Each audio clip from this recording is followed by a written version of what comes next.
कहाँ से हो आप? सर मैं सीकर राजस्थान से हूँ। और स्कूलिंग वगैरह आपकी सीकर में हुई? जी, मेरी पूरी स्कूलिंग सीकर से हुई। और बचपन में कैसे थे आप पढ़ाई में? सर बचपन में मैं कहूँगी कि ठीक ठाक ही थी, परसेंटेज वाइज तो बहुत अच्छे थे। मैं बहुत ही स्टडियस थी और कि पढ़ाई जितना करती थी उतना तो कर ही लेती थी। उस ऊपर से थोड़ा बहुत खेलना कूदना भी था बचपन में 12th तक। तो फिर आपने +1 +2 में नॉन मेडिकल लिया? यस सर, मैंने मैथ लिया और मैंने जेई का फाउंडेशन कोर्स भी ज्वाइन किया 11th-12th के लिए, ताकि मैं आईआईटी एनआईटी में किसी में भी 12th के साथ चली जाऊँ। और फॉर्चुनेटली 12th में मेरे को एमएनआईटी जयपुर मिल गया, तो मैंने सिविल इंजीनियरिंग में अपनी ग्रेजुएशन 2020 में कंप्लीट की। सिविल में आपने लिया? आमतौर पे वैसे लड़कियां सिविल में कम जाती है शायद, है ना? जी सर। तो सबसे पहली बात तो सर जेई की रैंकिंग के अकॉर्डिंग आपको ब्रांच मिलती है, बट लोगों ने कहा कि सिविल में मतलब क्या काम है लड़की का। पर फिर भी मेरे मम्मी पापा ने कहा कि ठीक है, जो तुम्हें लेना है वो लो और उसके बाद अपॉर्चुनिटीज़ तो एक्सप्लोर कर ही लोगे। उनका कॉन्फिडेंस था कि अपना रास्ता खुद बना लेगी, तो बस उसी चक्कर में मैंने लिया और फिर उसके बाद हो गया सब सेटल।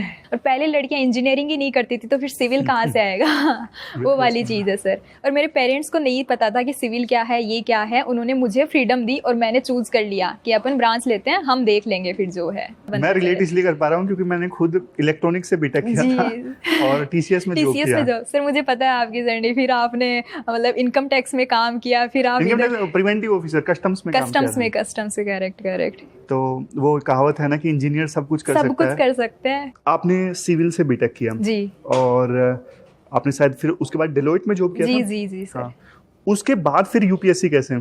सर कुछ तो मेरे फ्रेंड्स ऑलरेडी प्रिपेयर कर रहे थे और मैं आपका एडिटोरियल एनालिसिस कोविड के टाइम से ही सुन रही थी, जस्ट न्यूज़ से अपडेटेड। अच्छा, मतलब तैयारी से पहले ही आपने? हाँ बिल्कुल जी। एक बार ऐसे 2020 में जब कोविड का लॉकडाउन था, तो ऐसे कि क्या करें, तो उस टाइम जैसे बच्चे पढ़ रहे हैं तो हम भी कि थोड़ा पढ़ लेते हैं, क्योंकि यूपीएससी में पढ़ने में भी उतना ही मजा आता है जब आप साइंस बैकग्राउंड से होता है कि हिस्ट्री में अच्छा ये हुआ था, ज्योग्राफी में ये हुआ था। तो वो मुझे इंटरेस्ट के हिसाब से मैंने आपका ऐसे अचानक से आया और आपका एडिटोरियल डिस्कशन बहुत ही स्मूथ और ईजी था, ईजी टू अंडरस्टैंड था। किसी को कोई हाई फाई नॉलेज नहीं चाहिए आपका एडिटोरियल समझने के लिए। तो मैंने वो इनिशिएटिव शुरू किया, फिर मेरे को पता चला हाँ, और प्लस मेरी फ्रेंड्स भी प्रिपेयर कर रहे थे उस टाइम यूपीएससी का, तो मुझे लगा कि हाँ मैं थोड़ा वहाँ से वो इमोशनल ट्रिगर आ गया, करना चाहिए। और कोविड के टाइम में जो सिविल सर्वेंट का वर्क था ना, आपको पता हो भीलवाड़ा मॉडल बहुत फेमस हुआ था। आपने बहुत बार डिस्कस भी किया था। सिंस मैं राजस्थान से हूँ, मुझे पता था कि वो कलेक्टर सर क्या कर रहे हैं, कैसे वो डिलीवरी कर रहे हैं। मुझे लगा हाँ लाइफ्स को तो छू सकता है अगर करना हो तो इंस्पिरेशन तो सर हर जगह से ही आती है। बाकी आपने बचपन से इतना फेम दिया है पोस्ट को भी, तो सबको पता है कि हाँ कर सकते हैं। तो रेखा, बहुत सारे एस्पायरेंट्स ना आप जैसी स्टेज में होते हैं कि अभी तैयारी स्टार्ट नहीं की है, पसो पेस में है कि तैयारी करनी चाहिए या फिर नहीं करनी चाहिए और पहला स्टेप क्या हो। तो आपने वो सारे जो डायलेमास थे, कन्फ्यूजन्स थे, उनको कैसे एड्रेस किया फिर? सर इस चीज़ को मैं बहुत ही इन डेप्थ एड्रेस करना चाहूँगी, क्योंकि ये बहुत बड़ा स्ट्रगल है। मैंने खुद फेस किया है कि 1 साल के बाद जॉब के मैं प्रिपरेशन स्टार्ट करूँ, 2 साल के बाद करूँ, कब करूँ, क्योंकि आप एक लूप में फंस जाते हैं। फिर से स्टार्ट करना कुछ नया बहुत डिफ़िकल्ट हो जाता है। ये बहुत से एस्पिरेंट के साथ होता है कि वो कॉलेज से करें, जॉब करने के बाद करें, जॉब छोड़कर करें। तो वो डिलेमा मैं यही कहूँगी कि सबसे पहले आप यूपीएससी का सिलेबस समझें, ध्यान से समझें कि आपका सच में इसमें इंटरेस्ट है क्या। जॉब प्रोफाइल को देखें कि क्या आप सच में ये काम करेंगे, क्योंकि आगे आपको 35 ईयर्स 30 to 35 ईयर्स तो सर्विस में देने हैं। एक बार फेम के लिए कर भी लेंगे, लेकिन आपकी लाइफ है, आपकी लाइफस्टाइल है। जब आपको वो इंट्रिंसिक मोटिवेशन है कि आप ये करेंगे, ये जो खुद से करेंगे, खुद के लिए, सोसाइटी के लिए करना है, तो फिर आप इन डेप्थ देखें कि ये सिलेबस है, इतना इसका अवेलेबल है। यूट्यूब आजकल बहुत सारे ओनली आईएएस के खुद के बहुत सारे इनिशिएटिव है जिन्होंने सिलेबस एक्सप्लेन कर रखा है, कोर्सेज अब एक्सप्लेन कर रखे हैं। बहुत सारे ऐसे इनिशिएटिव हैं कि जिसमें आपने इन डेप्थ एनालिसिस कर रखे कि actually what is required in this examination. तो वो देखें, अगर आप में एप्टीट्यूड है, उतना हार्डवर्क आप देने के लिए तैयार है, तो सुपरफिशियल सिलेबस देखें और फिर तैयारी शुरू कर दें। बट ऐसे डायरेक्ट जंप नहीं करना चाहिए कि हाँ आज से मैं शुरू करता हूँ। 2-3 महीने आप समझने में दें कि यस मैं करूँगा, मैं करूँगी ये चीज़, फिर आप एकदम फुल फ्लेज प्रिपरेशन करें। फिर नो वे बैक होना चाहिए आपका। बहुत अच्छा आंसर दिया रेखा आपने। मतलब सोसाइटी के प्रेशर में आके नहीं तैयारी करनी चाहिए, खुद से लगे करनी है। तो करो, अदरवाइज आधे अधूरे मन से तो वैसे भी पैसा वेस्ट, टाइम वेस्ट कर जी दी। सर जी। आपने कोर्स ज्वाइन कर लिया। जी सर। और एडिटोरियल डिस्कशन आप पहले से सुन रहे थे। एडिटोरियल एनालिसिस और प्रीलिम बूस्टर दोनों इनिशिएटिव मैं सुबह उठते ही सबसे पहले आपका 12 o'clock के अराउंड आता है मोस्ट ऑफ द टाइम, और प्रीलिम बूस्टर अपना 8 o'clock के अराउंड आता है। तो मैं बिल्कुल 1 बजे जैसे ही लंच किया सबसे पहले वो कई बार तो मतलब वो देख के ही नींद भी आती है कि हाँ अब ठीक है। और वो बहुत ही हॉलिस्टिकली कवर है, मतलब वो प्रीलिम बूस्टर हो या एडिटोरियल एनालिसिस हो, उसमें आप एक दिन आपका कुछ छूट भी गया ना तो वो डेफिनेटली अगले दिन वो न्यूज़ कवर होगी। प्लस फिर उनके मंथली कंपाइलेशन भी आते हैं, फिर उनके ईयरली कंपाइलेशन भी आते हैं सेम वीडियो के, तो रिवाइज भी करना है तो बहुत ईजी है। आप एक दिन बैठ के 2 की स्पीड में 1.5 की स्पीड में आप रिवाइज भी कर सकते हैं सारे इनिशिएटिव एग्जाम से पहले भी। फाउंडेशन बैच आपने ज्वाइन किया जी सर 2022 में जी। और कैसा आपका एक्सपीरियंस रहा? सिर्फ फाउंडेशन कोर्स ने मेरा पूरा स्टैटिक कवर करवा दिया था, और स्टैटिक में भी सारी बुकलेट भी उसके साथ अवेलेबल थी, तो वो स्टैटिक अपना कॉम्प्रिहेंसिव एक सोर्स हो गया, फिर मैंने उसी सोर्स को रखा। उसके अलावा जो भी एड ऑन्स थे, करंट अफेयर्स थे, एडिटोरियल एनालिसिस थी, या आपका प्रहार या उड़ान का भी जो कंटेंट आया मैंने अपनी स्टैटिक में ऐड किया, उनकी लिस्ट देख के, उनका इंडेक्स देख के कि हाँ अच्छा सब कुछ कवर है। तो उन्होंने सर उस वजह से मेरा 2023 का प्रीलिम्स भी बहुत अच्छे मार्जिन से क्लियर हुआ। उस टाइम पेपर भी टफ आया था। आपका फर्स्ट प्री था? हाँ वो मेरा सर फर्स्ट प्री मैंने एक बार 2022 में भी दिया था, जस्ट जैसे मैंने कहा था वो एनालिसिस में कि सच चेक करने के लिए कि सच में मेरे को ये एफर्ट देना है कि नहीं, क्योंकि जॉब छोड़ना बहुत ही एक रिस्की काम था। आईटी से अच्छे खासे पैकेज से अगर आप छोड़ते हैं और as a middle class family तो आप पे बहुत प्रेशर होता है कि आप सेटल्ड तो थे ही, मतलब बहुत से लोग कहते हैं सच में बहुत प्रेशर होता है। मैंने जब कस्टम्स की जॉब छोड़ी थी मुझे बोल रहे थे कि अरे तुम पागल हो गया, मतलब गवर्नमेंट जॉब कौन छोड़ता है। बिल्कुल बिल्कुल सर, बिल्कुल है, ये माइंडसेट है। तो अच्छी जॉब छोड़ना भी एक प्रेशर था, इसलिए मैंने देखा कि उस एग्ज़ाम में मैं क्या उस हिसाब से मेरा एप्टीट्यूड भी है कि नहीं है। सर वो एक सेफ साइड खेलने के लिए ही था, तो वो एनालिसिस ज़रूरी है, चाहे कोर्स ज्वाइन करने से पहले हो, चाहे एग्जामिनेशन के लिए हो, चाहे किसी भी फील्ड में जाओ। और रेखा एक चीज़, जैसे ऑप्शनल आपने प्री के बाद उठाया? नहीं सर, पहले मैंने डिसाइड पहले कर लिया था, क्योंकि वो तो सर प्री में फॉर्म में फिल करना होता है ना, तो मैंने बहुत सारे ऑप्शनल देखे कि अच्छा मैनेजमेंट ले सकते हैं, इकोनॉमिक्स ले सकते हैं, फिर अचानक से साइकोलॉजी आया और मुझे तो आपको नहीं लगता है गलती थी कि मुझे मतलब पहले डिसाइड कर लेना चाहिए था और तैयारी भी कर लेनी चाहिए थी ऑप्शनल की? सर हो सकता है कि ऐसा हो, और उसकी वजह से शायद मैंने 2023 में मेरे ऑप्शनल में 250 से 270 होते और रैंक होती। तो फिर फाइनली रेखा जॉब छोड़ी कब आपने? सर मैंने जॉब छोड़ी जनवरी 2023 में, जबकि प्री अपना मई में था, तो मुझे लगा कि अब बहुत कम टाइम है, अब 4 महीने ही है, प्री पे फोकस करते हैं। और क्योंकि फर्स्ट प्री था तो डर लगता है सबको कि बिल्कुल करना चाहिए, तो मैंने सर तब जॉब छोड़ी। 23 में प्री हो गया, आपने ऑप्शनल बाद में किया? जी सर। और कैसे रहे वो 3-4 महीने 23 में जब आपको मेंस तैयारी करनी है, तो किन चीज़ों पे फोकस किया उस समय आपने? सर वो क्या कमी रह गई? बहुत ही ओवरवेलमिंग था कि कैसे करें, इतना सारा सिलेबस है, प्लस सच बताऊं सर मेंस की इतनी ज़्यादा उस टाइम अंडरस्टैंडिंग थी नहीं, और जिसने कभी टेस्ट नहीं लिखे, जिसने कभी आंसर नहीं लिखा, उसको लगता है कि मैं हर क्वेश्चन का आंसर शुरू का इंट्रो क्या होगा, कंक्लूजन क्या होगा, कंटेंट क्या होगा, और प्लस इतने सारे नए सब्जेक्ट भी जैसे गवर्नेंस, सोशल जस्टिस, ये हम नहीं पढ़ते हैं, एथिक्स खुद में भी, ऑप्शनल खुद में भी, एस्से भी, तो बहुत ओवरवेलमिंग था। लेकिन एक तो मैं अपने क्रेडिट अपनी दोस्त को भी देना चाहूँगी, वो पहले से प्रिपेयर कर रही थी और उस टाइम वो भी अटेम्प्ट दे रही थी, तो हम दोनों ने शाम को 2-2 घंटे डिस्कस किया कि अच्छा इसका ऐसे लिख सकते हैं, तो ब्रेन स्टॉर्मिंग वाला पार्ट। और एक और सर ने एक अपना मेंस इनिशिएटिव था, उन्होंने भी बहुत हेल्प की। और आपका प्रहार का कंटेंट सर, क्योंकि मेरे पास नोट्स नहीं थे किसी भी चीज़ के, मैंने प्रहार को यूज़ किया एक्सटेंसिवली। बहुत सारे बच्चे ना मुझे मिलते हैं, बोलते हैं कि सर आंसर लिखने में डर लगता है और समझ में नहीं आता कि दिमाग में पॉइंट्स होते हैं लेकिन लिख नहीं पाते। शुरू में बच्चे बोलते हैं, हर किसी को दिक्कत आती है। सर मुझे भी लगता था कि आंसर मैं लिखूंगी तो क्या ही लिखूंगी, अभी तो मुझे सेंटेंस भी नहीं आ रहे। अच्छा, और मन में ऐसा भी लिखता है कि अच्छा ये तो जेनरिक क्वेश्चन है, इसका तो लिख ही देंगे, लेकिन एक्चुअल में जब आप पेन उठाओगे और उस पेपर पे उस टाइम मतलब स्टॉप वॉच आपके सामने है, तो सच में वो 7 मिनट में नहीं लिखा जाएगा शुरू में। तो ऐसे करके मैंने भी 15 दिन ऐसे वेस्ट किए कि अच्छा मैं तो मन से लिख दूंगी, अच्छा ऐसा लिख दूंगी, और वो 15-20 दिन शायद मेरे 8-10 नंबर भी कॉस्ट कर गया। बट वो है कि आपका पीछे का रिफ्लेक्शन है, बाकी जिस टाइम आप जितना करते हैं वही आपका फुल एफर्ट एफर्ट होता है, इतने सिंसियर तो हैं अब इस उम्र में जी।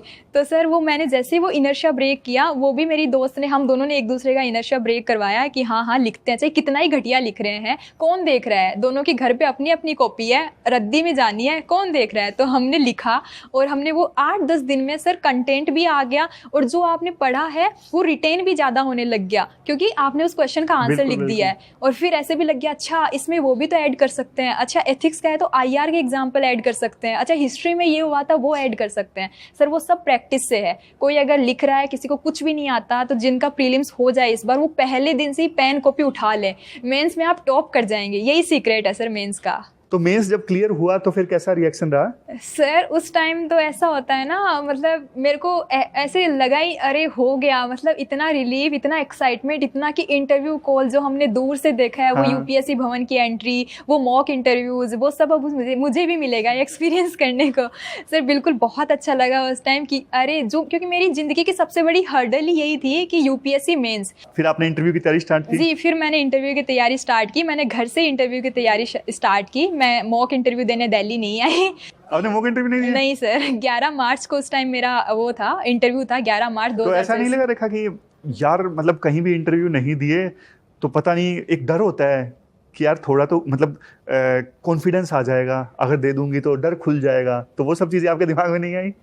सर ऑब्वियसली जितने भी लोगों से मैं डिस्कशन करती, उनका यही सजेशन था कि मॉक इंटरव्यूज़ तो फ्री में होते, तो आप क्यों नहीं दे रहे। तो मुझे लगता था कि पहली बात तो दिल्ली ट्रैवल करना पड़ता, और मैं ट्रैवल नहीं करना चाहती थी क्योंकि मेरे पापा की भी तबीयत थोड़ी ठीक नहीं रहती थी उस टाइम भी, और मेरे को भी ज़्यादा क्योंकि आप 1-1.5 साल से घर में जब प्रिपेयर कर रहे होते हैं ना, तो बाहर निकलने का भी इनर्शिया होता है। फिर मेरे को अच्छी मेंटरशिप मिली, जैसे आपके बहुत सारे मॉक इंटरव्यूज़ थे सर के, मतलब बहुत सारे पहले के टॉपर्स के साथ। तो मैंने कहा ऐसे तो मैं भी आंसर कर सकती हूँ, तो मैंने उनके क्वेश्चंस को रिपीट किया, मैंने खुद को रिकॉर्ड किया कि अच्छा मैं कैसे आंसर कर रही हूँ। मैंने अपना डेफ शुरू से प्रिपेयर किया, मैं मिरर के सामने बोलती थी रेगुलरली, और प्लस मेरी फ्रेंड तो थी, हमेशा हम डिस्कशन करते थे, 1.5 घंटे हम रेगुलर बोलते थे, मतलब इंग्लिश के लिए भी, हिंदी के लिए भी, सबके लिए। कैसा लग रहा था, कैसा एक्सपीरियंस रहा इंटरव्यू वाले डे का? सर इंटरव्यू वाले डे का ऑब्वियसली बहुत ओवरवेलमिंग तो होता ही है आपका पूरा दिन। तो मैं ऐसे बहुत शिवरिंग हो रही थी, बहुत धक-धक हो रही थी। फिर मैंने खुद को, अपने आप को याद दिलाया कि वहाँ पे एक बहुत अच्छे लोग बैठे हैं जिनसे आपको इंटरेक्शन करके आना, और अगर आप जेन्युइन हैं और आप अगर इस सर्विस से, आपका इंटेंट ऐसा है कि आप सर्व करना चाहते हैं, और अगर आप अच्छे से खुद को रिप्रेजेंट करेंगे तो डेफिनेटली वो आपको अच्छा स्कोर देंगे। और अगर फिर भी नहीं देते हैं तो मे बी वो ये सब देख ही नहीं रहे हैं, तो आप सूट ही नहीं करते तो ठीक है कुछ तो कर ही लोगे। एक ना मार्केट में मिथ है कि UPSC का इंटरव्यू मतलब 5 बहुत सीनियर लोग बैठे हैं, आपसे दबादब क्वेश्चंस पूछ रहे हैं, आपको ग्रिल कर रहे हैं। ऐसा नहीं होता है। ऐसा बिल्कुल नहीं होता। बिल्कुल ऐसी पोलाइट डिस्कशन चलती है, जैसे हम आपस में बात कर रहे हैं ना, ऐसी ही थोड़ी सी फॉर्मल वे में डिस्कशन होती है, और आपको पता ही नहीं लगता क्वेश्चन, मतलब इतना आपको काम फील करवाते हैं, कंफर्टेबल फील करवाते हैं, ताकि आपका मैक्सिमम निकल के आए। बिल्कुल सर, आपको कुछ नहीं आता है और वो कुछ बहुत इंपॉर्टेंट होता है, तो वो वैल्यू भी ऐड करते हैं कि अच्छा इसको ऐसे कर सकते हैं। जी। हाँ। तो फिर फाइनली इंटरव्यू हो गया आपका 11 मार्च को? जी सर। और रिजल्ट कब आया? सर रिजल्ट आया था लास्ट टाइम 16 अप्रैल 2024 को। अच्छा, और रिजल्ट आपने खुद ने देखा? जी सर, मैंने अपने सारे रिजल्ट खुद ही देखे, क्योंकि घर वालों को नहीं पता होता था कि आज रिजल्ट आ रहा है, और किसी को पता भी नहीं था कि मैं प्रिपेयर कर रही हूँ। आप घर वालों को टेंशन नहीं देना चाहते? नहीं सर, बिल्कुल नहीं। मैं समझ गया। सेम। फिर रिजल्ट देखा, नहीं हुआ, तो फिर आपको कैसा लगा? सर उस टाइम तो एक बार के लिए तो थोड़ा बुरा लगा, एक बार के लिए तो आंसू भी आ गई, अच्छा नहीं हुआ। एक रैंक लास्ट की तो आ ही सकती थी, क्योंकि एफर्ट डाला है आपने 1 साल और जॉब छोड़ के डाला है, तो ऐसा भी लगता है अच्छा सही था। लेकिन फिर मैंने सोचा कि अगर मेरा प्रीलिम्स ही नहीं होता, तो ये तो फॉर्चुनेटली हो गया, अगर मेरा CSET नहीं होता तो वो 2 नंबर ही तो ऊपर थे, 4 नंबर ही तो ऊपर थे, अगर मैं वो दिन अच्छा नहीं होता तो क्या कर रहे होते। सर मैंने बिल्कुल एनालिसिस की उस दिन, तो फिर मैंने फिर से एफर्ट, उसी दिन 17 तारीख को मैंने अपनी किताबें उठाई। उससे पहले भी मैं प्रिपेयर कर रही थी, क्योंकि श्योर था कि अगर रैंक आ भी गई ना सर, तो आपकी ऐसी रैंक आएगी कि आपको फिर से अटेम्प्ट देना पड़ेगा, क्योंकि वो लग जाता है आपको प्रिपरेशन में थोड़ा बहुत। Rekha, what a positive person you are. मतलब रिजल्ट से अगले दिन आपने फिर से तैयारी करना स्टार्ट कर दी? 17 अप्रैल से बिल्कुल, और उस टाइम भी मैं और मेरी दोस्त ने 17 अप्रैल को शाम को ही डिस्कशन शुरू किया कि अच्छा ये करना है, अच्छा चलो आज अपन पॉलिटी से शुरू करते हैं। पॉलिटी और इकोनॉमी क्योंकि सबके फेवरेट होते हैं, वो जल्दी जल्दी कवर भी हो जाते हैं सर। 2 महीने में तो आपने तैयारी कर ली, प्री में आपको वैसे ही डर नहीं लगता था? डर नहीं लगता था, पर सर उस दिन लगता है क्योंकि आपका फिर से एक अटेम्प्ट की बात है, तो डर लगा था थोड़ा बहुत ही। रेखा ने लास्ट टाइम इंटरव्यू दिया था, फिर भी वो प्री में कॉम्प्लेसेंट नहीं हुई कि यार प्री तो मैं ऐसे ही क्लियर कर दूंगी, नहीं, उन्होंने प्री को उतना ही सीरियस लिया। बिल्कुल सर। दूसरा उन्होंने एक बात बोली कि देखो आपने अगर अपना बेस्ट दिया है ना, तो आप इस बारे में कॉन्फिडेंट रहो कि यार मैंने इतनी पढ़ाई की है, तो मुझे नहीं आएगा तो बहुत कम स्टूडेंट्स होंगे जिनको ये आएगा, इतना कॉन्फिडेंस होना चाहिए। अल्टीमेटली देखो दिस इज कॉम्पिटिटिव एग्जाम। बिल्कुल सर, बिल्कुल। आप बाकियों के कंपैरिजन में कैसा परफॉर्म कर रहे हो उससे डिपेंड होती है आपकी रैंक और सब कुछ। बिल्कुल सर, कट ऑफ तो उसी का खेल है पूरा। और फाइनली प्री तो आपका अच्छा हुआ? अच्छा हुआ सर, प्री अच्छा हुआ, प्री हो भी गया। तो इस बार मेंस के लिए अलग क्या किया आपने? सर अलग मैंने ये किया कि इस बार मैंने 2-3 दिन पूरा सिलेबस एकदम कंसोलिडेट किया, क्योंकि 2 महीने से छूट गई थी प्रिपरेशन, और मैंने शुरू से ही आंसर राइटिंग शुरू कर दी थी इस बार कि अब कितना वेट करेंगे, अब तो पता ही है सब कुछ। तो मैंने ऑप्शनल के भी ऐसे कोचिंग नहीं ली थी, तो मैंने ऑप्शनल का 2022 का पेपर उठाया और 3 घंटे बैठ के लिख लिया, पेपर 1 लिख लिया, मतलब 5-7 दिन बाद में। ऐसे ही मैंने एथिक्स के और उठाए और मैंने हर दिन 500 क्वेश्चन लिख लिए। अगर नहीं भी लिखा तो मैंने बिल्कुल स्ट्रक्चर बनाया और वो कॉपी पे लिख के बनाया, मन में नहीं बनाया कि अच्छा ये कर देंगे, नहीं, वो क्योंकि वर्डिंग नहीं आती अगर आप नहीं लिखते हैं तो। आप बेसिक डेमोक्रेसी की स्पेलिंग भी गलत लिख देंगे अगर आप नहीं लिखते हैं, तो वो प्रैक्टिस का ही पूरा है। तो मेंस कैसे हुए? सर मेंस अच्छा था। एथिक्स का पेपर इस बार थोड़ा अजीब सा था, उसमें जीएस टाइप के आंसर्स थे, तो उसको देख के लगा कि वो शायद उतना अच्छा नहीं गया है। बट GS3, GS2, GS1 वो ऐसे लग रहा था कि बहुत ही अच्छे गए हैं। और ऑप्शनल भी साइकोलॉजी था, उसका पेपर भी बहुत शानदार आया था, तो मुझे लगा कि मेंस अच्छा हुआ। बस एथिक्स में थोड़ा हो सकता है इधर उधर हो, वो भी पेपर के नेचर के कारण, प्रिपरेशन का कोई ज़्यादा उसमें नहीं था। तो इंटरव्यू के लिए कुछ अलग किया या फिर जो पिछली बार किया सर था? जो पिछली, क्योंकि मेरा इंटरव्यू का स्कोर पिछली बार अच्छा था, तो मुझे लगा कि 173 स्कोर था सर, तो मुझे लगा उसमें 10 नंबर भी एक्स्ट्रा होते हैं और वो प्रैक्टिस से आ जाएंगे, मुझे ऐसा लगा, क्योंकि आप थोड़ा और फ्लुएंट होते हैं, थोड़ा और अच्छे से प्रेजेंट करते हैं, तो उसका डेफिनेटली इफेक्ट पड़ता है बोर्ड पे। तो मैंने फिर से वही प्रिपरेशन की और इस बार मेरा 3 मार्च को इंटरव्यू था, घर से ही प्रिपेयर किया और फिर वो हो गया। रिजल्ट वाले दिन क्या हुआ? तो मैंने सबसे पहले तो घर पे जाके मम्मी से डिस्कस किया कि मम्मी अगर इस बार भी नहीं हुआ ना तो मैं कोई जॉब ज्वाइन कर लूँगी और अटेम्प्ट फिर से दे लूँगी, इसमें कोई निराश होने वाली बात नहीं है। तो मम्मी को लगा कि रिजल्ट आ गया है और इसलिए ये सब डिस्कस कर रही है, तो बोला नहीं हुआ क्या बेटा इस बार? मैंने कहा नहीं मम्मी ऐसा नहीं है, अभी आया नहीं है, पर मैं बता रही हूँ कि इतना प्रेशर लेने वाली बात नहीं है। तो बोला ठीक है कोई बात नहीं, तेरी मेहनत में कोई कमी नहीं है। उन्होंने मुझे एश्योरेंस दिया और मैंने भी कहा मम्मी नहीं आपके सामने ही है। तो फिर उसके बाद जैसे ही 154 पे सर वो PDF आई थी टेलीग्राम पे, मैंने अचानक वो खोली, मैं ऊपर से नीचे गई, मैंने कहा नाम से तो नहीं दिख रहा।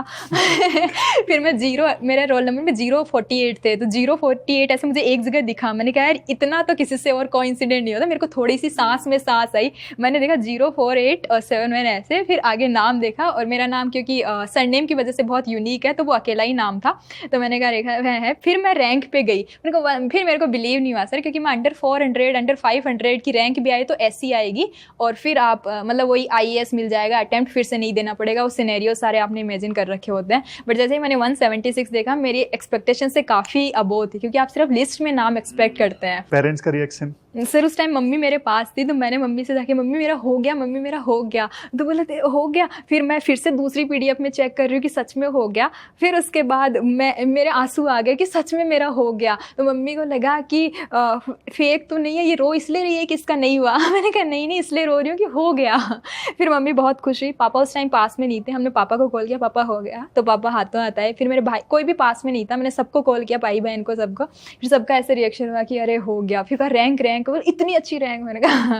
रेखा आपका रूटीन कैसे रहता था? जैसे कुछ स्टूडेंट्स ऐसे होते हैं सुबह पढ़ना पसंद करते हैं, कुछ इवनिंग में, आप टाइम को कैसे मैनेज करते थे? सर मैं तो अर्ली पर्सन हूँ, मैं तो 5 बजे 6 बजे 7 बजे अपना दिन शुरू कर देती थी। गर्मी होती है तो 5:30 उठ के अपना शेड्यूल कि हाँ जैसे भी 7 बजे नाश्ता करके एकदम बैठ गई पढ़ाई पे, और वैसा मैं अर्ली पर्सन हूँ। रात के 9-10 बजे या 8 बजे बाद भी मेरा दिमाग नहीं चलता, तो फिर मैं और हमेशा क्योंकि मैं फुल टाइम प्रिपेयर कर रही थी तो मैं 8 से 10 घंटे तो मिनिमम देती थी। 8 से 10 घंटे मेरा रेगुलर था। अगर कहीं जाना भी है तो भी मैं 2 की स्पीड में कोई वीडियो कंप्लीट करूँ, और वो क्लॉक आवर्स होने चाहिए आपके कंप्लीट। ऐसा इसलिए भी क्योंकि आपको अच्छा फील होता है। जिस दिन आपने नहीं पढ़ाई की है ना, उस दिन आप चाहे कुछ भी कर लो, आपको बिल्कुल अच्छा फील नहीं होगा। मेरे को तो नहीं होता था कि अच्छा आज ये नहीं किया। जैसे आजकल इतनी सारी डिस्ट्रैक्शंस हैं और मोबाइल फ़ोन है, इंस्टाग्राम है, तो आप कैसे इन सब को अवॉइड कर पाए?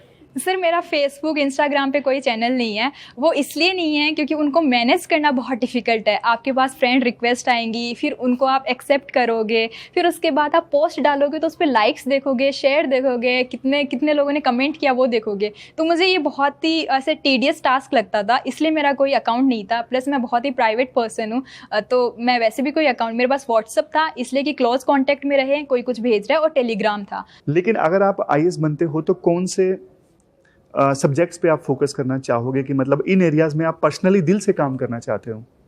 सर बिल्कुल, सबसे पहले तो मुझे लगता है कि जैसे हम बहुत बार डिस्कस करते हैं कि कोई भी सेगमेंट हो, पॉलिसी हर कोई बहुत अच्छी है, बट चैलेंज आता है आपका इम्प्लीमेंटेशन में, कि डिस्ट्रिक्ट में है फिर भी सिटीजन्स का इन्वॉल्वमेंट नहीं है, उन्हें पता ही नहीं है कि उनके लिए क्या स्कीम है। तो जैसे पर्टिकुलर एस्पेक्ट तो आपके ये हो गए, जो पॉवर्टी वाला सेक्शन है, कि उनको सारी स्कीम कैसे आप पहुँचा दे। उनका चाहिए एक्टिव, जैसे होता है ना एक्टिव पार्टिसिपेशन, पहले से सर्टिफिकेट बना दो, प्रोएक्टिव ऐसे कैंप लगा दो ताकि सबका रजिस्ट्रेशन हो। विमेन का है तो उनका ट्रेनिंग के लिए, उनकी इकोनॉमिक एम्पावरमेंट के लिए। सिर्फ पढ़ लिख सब लेती हैं, बट जब तक फाइनेंशियली कोई कैपेबल नहीं होता तो कोई किसी की सुनता नहीं।